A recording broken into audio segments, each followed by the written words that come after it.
নমস্কার বন্ধুরা, আজকে গল্পকথার আসরে নতুন গল্প লেখক শশীভূষণ দাশগুপ্তের লেখা বিবেকানন্দের ছেলেবেলা। ছেলেবেলা থেকে নরেনের শরীরে মনে ছিল না কোনো ভয়, মানুষকেও না, ভূত পেতনি ব্রহ্মদৈত্যকেও না। পাড়াতেই বাস রামরতন বসুর। তাঁর বাড়ির এক কোণে ছিল মস্ত বড় একটা চাঁপা ফুলের গাছ।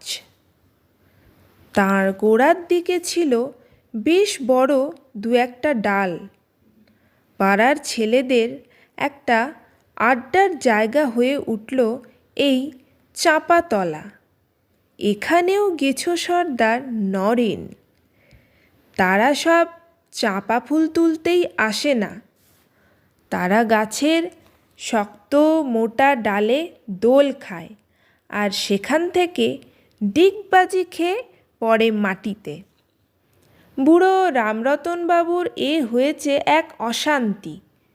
ছেলেগুলো সময়ে অসময়ে এসে হইচই করে যেমন যন্ত্রণা করে, তার চেয়েও বেশি হলো তার দুশ্চিন্তা, কখন কোনটা পড়ে গিয়ে হাত পা ভাঙে। তিনি বকুনি দিয়ে দেখেছেন, স্থায়ী ফল কিছুতেই হচ্ছে না। একদিন রামরতনবাবুর মাথায় এক বুদ্ধি এলো। শান্তভাবে ছেলেদের কাছে গিয়ে বললেন, তোরা গল্প শুনবি? গল্প আবার কোন ছেলে শুনতে ভালো না বাসে? সবাই বলল, শুনবো শুনবো। চাঁপাতলাতেই বসলেন রামরতনবাবু ছেলেদের নিয়ে। জমিয়ে গল্প বলতে লাগলেন। বললেন ওই চাঁপা গাছটারই গল্প।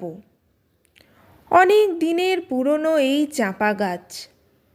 তাঁরাও তাদের ছোটবেলায় আসতেন এই চাঁপা গাছে ফুল পাড়তে, কিন্তু একদিন এখানে দেখলেন এক কাণ্ড।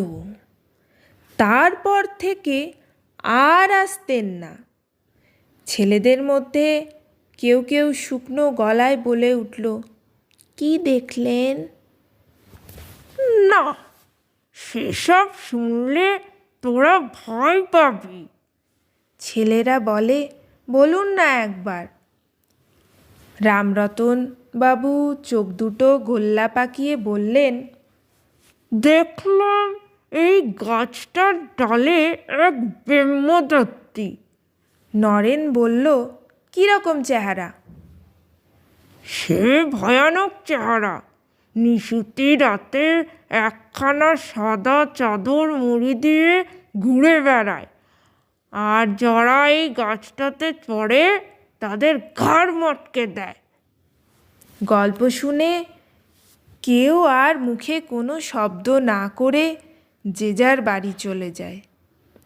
2-4 দিন চাঁপাতলায় ছেলেদের আর পাত্তা পাওয়া গেল না। বুড়ো রামরতনবাবু মনে মনে ভাবলেন, যাক, ওষুধে কাজ করেছে। একদিন বিকেলবেলায় পাড়ার ছেলেরা নরেনকে খুঁজে পাচ্ছে না। খুঁজতে খুঁজতে সন্ধ্যার দিকে নরেনকে পেল গিয়ে সেই চাঁপা গাছে। নরেন একা একা বসে আছে সেই চাঁপা গাছটার নুইয়ে পড়া ডালটায়। দূর থেকেই ছেলেরা জিজ্ঞেস করল, কি রে, নরেন নাকি? উত্তর এলো, হ্যাঁ হ্যাঁ। কি করছিস ওখানে? দোল খাচ্ছি। ছেলেরা দূরেই থমকে দাঁড়িয়ে রইল। নরেন একটা লাফ দিয়ে নিচে এসে বলল, গাধাগুলো, ব্রহ্মদত্তির নাম শুনে একদম ভড়কে গেছে। আমি তো এই 3 দিন এলাম এখানে একা একা। ব্রহ্মদত্তি আমার কি করেছে রে? যত আজগুবি গালগল্পে বিশ্বাস করিস আর ভয়ে কুঁতকুঁত করিস। ফুহ ফুহ, নিজে চোখে না দেখে কখনো কিছু বিশ্বাস করবি নে, এই বলে রাখলুম। ধন্যবাদ।